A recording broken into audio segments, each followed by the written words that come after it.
México creó un caballo para representarse a sí mismo. Estados Unidos creó un caballo para dominar el mundo ecuestre. Esa diferencia de propósito, que parece una cuestión de filosofía cultural, algo abstracto, algo que no debería importar demasiado cuando se comparan dos animales en términos concretos, termina siendo la clave que explica absolutamente todo lo que diferencia al caballo azteca del American Quarter Horse. ¿Por qué se mueven diferente? ¿Por qué se entrenan diferente? ¿Por qué uno está en todas las ferias ganaderas del planeta y el otro está consolidándose en México con proyección internacional creciente? ¿Por qué la industria que rodea a uno se mide en miles de millones de dólares al año y la del otro es sólida dentro de su contexto, pero no tiene esa escala global?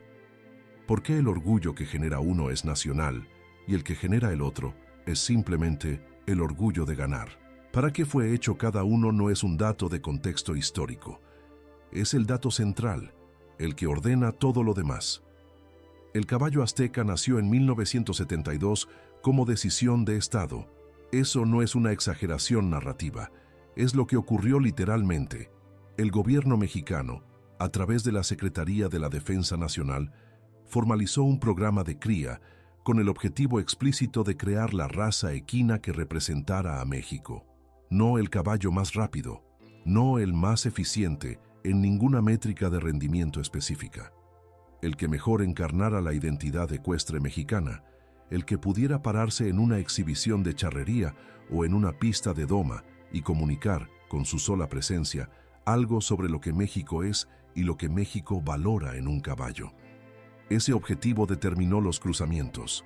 La base andaluza, el pura raza española con 500 años de historia como el caballo de la doma clásica, con el cuello arqueado y el movimiento elevado que la alta escuela exige, aportó la presencia, el porte, la expresividad de movimiento que hace que un caballo se vea como obra de arte en movimiento, más que como herramienta de trabajo. La sangre del Quarter Horse aportó la musculatura funcional, la reactividad, el instinto con el ganado que la charrería práctica necesita. En algunos programas, el criollo mexicano, descendiente directo de los caballos ibéricos que llegaron con la conquista y que se adaptaron durante siglos al territorio mexicano, aportó rusticidad y resistencia. El resultado es un animal que puede hacer varias cosas con suficiente competencia como para funcionar en los contextos que la cultura ecuestre mexicana exige. Doma, charrería, trabajo de campo, exhibición. No está especializado en ninguno al extremo. Está diseñado para ser versátil dentro de un mundo cultural específico. ¿Para qué fue hecho el azteca? Es exactamente eso, para representar, para ser el caballo que México reconoce como suyo. El American Quarter Horse no tiene un momento de creación formal como el azteca. No hubo decreto, no hubo programa estatal con objetivo cultural. Lo que hubo fue presión selectiva acumulada durante siglos en un contexto de trabajo real donde el criterio de selección era brutalmente simple. El caballo que funciona mejor se reproduce. El que no funciona, no. Sus raíces están en el siglo XVII, en las colonias del este de Norteamérica, donde los colonizadores cruzaron los caballos de origen ibérico que llegaron con los españoles con razas inglesas de carreras. El objetivo inicial era simple y concreto: ganar en las carreras de cuarto de milla que se corrían en las calles de las ciudades coloniales, sobre terreno plano, con arranque desde parado y sin curvas. No había filosofía cultural en ese objetivo. Había apuestas, y el caballo que ganaba las apuestas era el que se reproducía. El resultado inicial fue un caballo rápido en distancias cortas, de ahí el nombre, quarter mile, un cuarto de milla, la distancia en la que estos animales eran imbatibles. Pero la raza se definió de verdad cuando ese material genético llegó a las grandes llanuras del oeste y se encontró con el trabajo de rancho. El trabajo con ganado en las llanuras norteamericanas tiene exigencias específicas que ninguna raza importada de Europa estaba diseñada para cubrir. Los hatos de Texas, de Colorado, de Wyoming, no eran como los rebaños que los jinetes ibéricos manejaban en las dehesas de Extremadura o las llanuras de Castilla.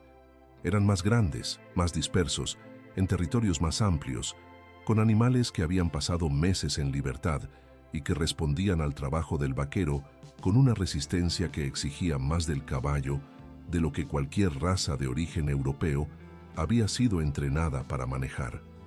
Requiere velocidad de arranque explosiva, no velocidad sostenida, sino la capacidad de ir de 0 a máximo en 2 zancadas. Requiere capacidad de cambio de dirección a alta velocidad, el tipo de giro que se necesita cuando un animal de 500 kilos decide ir en una dirección diferente a la que tú necesitas que vaya. Requiere algo que los criadores del Quarter Horse llaman cow sense, un instinto específico hacia el ganado, una capacidad de anticipar el movimiento de la vaca antes de que ocurra, que no se puede entrenar completamente porque parte de él es genético. Es el tipo de característica que solo la selección sostenida durante generaciones en trabajo real puede producir. No se diseña en un laboratorio, se filtra en el campo, animal por animal, durante décadas. Generación tras generación, la selección descartó los animales que no tenían esas características y conservó los que sí, no por criterio estético, no por representación cultural, por pura funcionalidad en contextos donde la funcionalidad era la diferencia entre trabajo hecho y trabajo fallado. El resultado es la raza más numerosa del mundo. Más de 3 millones de individuos registrados solo en la American Quarter Horse Association. Presencia activa en todos los continentes. Dominio casi total en las disciplinas de rodeo, cutting, reining y trabajo de rancho a nivel internacional. ¿Para qué fue hecho el Quarter Horse? Es exactamente eso, para ganar, para hacer el trabajo mejor que cualquier alternativa disponible. La diferencia física entre los dos animales no es solo estética, es la expresión material de esos dos propósitos distintos. El azteca tiene lo que los jinetes de doma llaman presencia, un término que en ese mundo no es un elogio vago, sino una descripción técnica de algo observable y medible en la forma en que el animal ocupa el espacio. El cuello arqueado, la frente alta, el movimiento elevado de los remos que hace que cada paso parezca consciente de sí mismo. Son características que la sangre andaluza transmite con una consistencia que ninguna otra raza del mundo iguala, y que en el contexto de una exhibición de charrería o una pista de alta escuela, producen exactamente el impacto visual que ese contexto exige. Un caballo que se mueve así no necesita hacer nada especial para dominar un espacio. Su sola presencia dice algo. El Quarter Horse es compacto, muy compacto para su peso. El pecho es ancho, los cuartos traseros son desproporcionadamente musculosos comparados con cualquier estándar europeo de elegancia ecuestre. Las patas son relativamente cortas en relación al volumen del cuerpo. Visto al lado de un azteca o de un pre, el Quarter Horse puede parecer menos elegante, menos elaborado, menos impresionante en el sentido estético convencional. No tiene el cuello arqueado, no tiene el movimiento elevado. Su pisada es baja, eficiente, sin el tipo de expresividad que la doma clásica valora. Esa compacidad es exactamente lo que produce la aceleración que lo hace lo que es. La masa muscular concentrada en los cuartos traseros genera la potencia de arranque que ningún caballo de perfil más elegante puede replicar. La distribución de peso baja permite los cambios de dirección a velocidad que el cutting exige. La anchura del pecho da estabilidad lateral en las maniobras extremas del reining. Cada característica que lo hace menos bonito en términos convencionales es la misma que lo hace más funcional en las condiciones para las que fue seleccionado.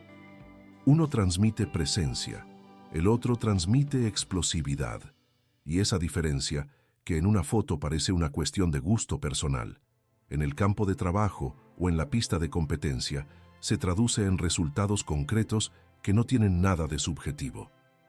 El temperamento merece atención específica porque es donde la diferencia de propósito se vuelve más visible en el trato cotidiano con los dos animales. El azteca tiene sangre andaluza, y esa sangre transmite algo que los criadores del pre-E describen consistentemente como nobleza, un animal que responde a señales sutiles, que coopera con el jinete de forma emocionalmente conectada, que en la doma fina parece buscar activamente la comunicación en lugar de simplemente ejecutar órdenes. Esa cualidad hace que el jinete que trabaja con un azteca bien entrenado tenga una experiencia que va más allá de la mecánica de la equitación. También tiene sangre de Quarter Horse, lo que le da una reactividad que el prepuro no tiene de la misma forma. Ese doble origen produce un animal que puede ser más impredecible que cualquiera de sus componentes por separado, más sensible que el Quarter Horse, más reactivo que el andaluz. En manos competentes, esa combinación produce versatilidad real. En manos inexpertas, puede producir situaciones que ninguno de los dos elementos por separado habría generado. El Quarter Horse es frío en el sentido en que los ganaderos usan esa palabra, centrado, enfocado, con una capacidad de procesar la tarea sin la interferencia emocional que las razas más sensibles presentan. Es extremadamente entrenable. De hecho, la facilidad con que el Quarter Horse aprende y retiene lo que aprende es una de las razones de su dominio en disciplinas de alta precisión, como el reining. Responde antes de que el jinete termine de formular la señal, no porque sea nervioso, sino porque ha internalizado el patrón con suficiente precisión para anticiparlo. El azteca se entrega al trabajo. El Quarter Horse ejecuta el trabajo. Son formas diferentes de ser un caballo competente. Y cuál de las dos se prefiere depende completamente de para qué se usa el animal, de qué tradición ecuestre practica el jinete y de qué tipo de relación busca con el caballo que monta. No hay una respuesta universal. Hay contextos, y cada uno de los dos animales es extraordinario en los suyos. Aquí está el dato que incomoda más en esta comparación, y que vale la pena decir directamente, porque si no se dice el análisis queda incompleto, y porque es exactamente el tipo de dato que los textos de divulgación sobre razas equinas tienden a esquivar cuando el objetivo es hacer sentir bien a todos los involucrados. El azteca lleva Quarter Horse en su genética de forma explícita y deliberada. El estándar de la raza incluye la sangre del cuarto de milla como componente fundacional. La agilidad que hace al azteca funcional en la charrería práctica viene, en parte importante, de exactamente el mismo animal que compite en las pistas de rodeo norteamericanas. El Quarter Horse, por su parte, no necesita del azteca para nada. No tiene en su línea genética ninguna deuda con el caballo mexicano. Su desarrollo fue completamente independiente, orientado por un mercado y una tradición de trabajo que no tenían ninguna relación con lo que México estaba construyendo. Uno puede existir sin el otro no, al menos no en la forma que tiene hoy. Eso no es argumento para concluir que el Quarter Horse es superior al azteca. Es un dato sobre la arquitectura genética de cada uno que define sus posibilidades y sus límites, de formas que ninguna narrativa de identidad nacional puede alterar. Y hay algo en ese dato que plantea una pregunta que la narrativa del orgullo nacional raramente se formula con honestidad. ¿Puede ser símbolo de identidad mexicana un animal que lleva dentro una proporción significativa de la genética del caballo que domina el mercado ecuestre norteamericano? La respuesta que me parece más precisa es sí, pero con la condición de que esa mezcla no sea un defecto del símbolo, sino parte de lo que el símbolo dice. Que México tomó material genético de otra tradición y lo integró en algo propio, con propósito propio, con resultado propio. Que el azteca no es una copia del Quarter Horse con estética ibérica. Es un animal diferente, con identidad diferente, que usa la funcionalidad del Quarter Horse al servicio de una cultura que el Quarter Horse no conoce y no representa. El dominio global del Quarter Horse no se discute con datos, se constata. Hay un número que resume mejor que cualquier otro argumento la escala de lo que el Quarter Horse construyó. Más de 3 millones de animales registrados activamente. No en total histórico, activos, funcionando hoy en ranches, en pistas de competencia, en programas de cría en todos los continentes. Ninguna otra raza equina tiene esas cifras. Ninguna se acerca de forma significativa. Cutting, reining, team roping, barrel racing, workhorse, en todas las disciplinas donde el Quarter Horse compite de forma sistemática, es el animal dominante, o uno de los 2 o 3 dominantes. La infraestructura que sostiene esa posición es proporcional. Criadores en todos los continentes, sistema de registro con más de 3 millones de animales activos, mercado de sementales con valores que compiten con cualquier otro sector de la industria equina mundial. El azteca tiene una posición diferente. Fuerte en México, donde la charrería le da un contexto específico que ninguna otra raza cubre de la misma forma. Creciente en algunos mercados de América Latina y en sectores de la doma internacional que valoran la combinación de elegancia y funcionalidad que define su perfil, pero sin el dominio global que el Quarter Horse construyó durante décadas de presencia consistente en disciplinas con competencia internacional masiva. Esa diferencia de escala no es evidencia de que el azteca sea un caballo inferior. Es evidencia de que fue creado con un propósito diferente, en un contexto diferente, para un mercado diferente. El Quarter Horse no representa a un país, representa eficiencia. Y la eficiencia no tiene fronteras.